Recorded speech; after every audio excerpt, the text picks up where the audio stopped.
Hello, this is another video in our series of how to start or build an apparel decorating business. Today I want to talk a little bit about you've got your business set up, you've got your heat press, you've got your vinyl cutter, or you already have your business and you're wanting to try to figure out how can you start getting more orders. We did a ton of school business, and since my career, I was a school teacher for many years. I kind of knew that there's so many organizations within a school that need shirts or would want shirts. Maybe they don't have shirts, but they would want them if the opportunity was in front of them. The other thing that I really tried to do in our business is to make it as easy as possible on that coach or sponsor to get shirts. So I did all the work for them. So basically, all they had to do was give us a call or say yes. And then after they did it one time and found out how easy it was, that we were going to take care of everything, then it was easy for them for the next time to get their order again. And then they told some of their co-coaches or co-teachers, that helped us immensely. So this is kind of what I would do. In our local community, we have 4 high schools, probably 4 or 5 middle schools, 8 or 10 elementary schools, and every one of them has, soccer and football and basketball and Beta Club and National Honor Society and the band and all of these different organizations that are potential customers for you to get orders from. So what I would do if I was you, if you have an in, if your kid plays on a team, or perhaps your child used to be in National Honor Society or whatever, that would be a good first step. But let's assume you don't know, have no connection or no in with any group in your local school. I would choose some organizations and some sports teams. With the sports teams, I wouldn't start with football, or I wouldn't start with probably basketball, because your big sporting goods stores, your big mega, people that do that, they're going to jump on those big major sports. I would pick a sport that maybe was less has less attention, maybe like cross country, or track, or some tennis, some sport that maybe the big players aren't going to go after because maybe in their mind there's not that much business there and it's not as high profile, and target those. Also, maybe pick a couple clubs. Go to the school website, find out what clubs they have, and pick a couple of them. I would create a flyer.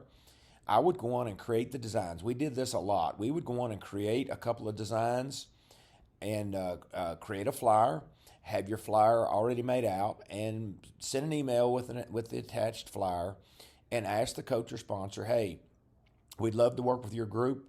We'll do all the work. Here's a flyer that we could use, and we can tweak this if you want to do something different. We're going to sell you the shirt for, I don't know, just pick a number, $12 for a t-shirt. You're going to sell it for $17. You're going to make $5 on every shirt. We'll do all the work. All you have to do is pass out the order forms and collect them. We will prepare the shirts. We'll prepare all the orders. We'll bag all the orders individually, so all you have to hand them out, and then we'll write you a check. If you're the cross-country team that maybe would want some gear, but for whatever reason the big stores don't focus on you, that might be attractive. And plus, they can make $5 a shirt. So if they have 20 kids on the team and each kid buys a couple shirts, maybe mom and dad buy a shirt, if they can make $200, $300, $400, and all they have to do is pass these forms out, that may sound attractive to them. Some organizations, maybe the band or the Beta Club, they may or may not want to use it as a fundraiser, but their kids may want a shirt to show that they're in Beta Club. And if you do all the work for them, this might be attractive for that particular sponsor. And so that's where I would start. And I would don't be discouraged if your first wave doesn't produce any results. Just keep on that. Target particular groups that you think might be underserved. In our area, archery is really big. It's not a high profile sport. It's not something that's going to be in the local papers all the time. But there are a lot of kids in our area that do archery. So there might be some under the radar, either sports or groups in your community that are kind of flying under the radar as far as wanting a shirt. Their parents want a shirt. You can put their name on the back. They can put mom of, number 42 or whatever on the back of the shirts. So you can figure it out. But I would find my niche like that, and I would make it as easy as possible for that sponsor or that coach to use you. And if you do all the work for them, you bag all the orders individually, you deliver them, so that there's little pain in on their part, then they're going to pass the word on to their cohorts, and this will open a door for you. Later on, once you get your business built up, you can start doing the websites. We'll talk about that in a later video. How you can start doing that.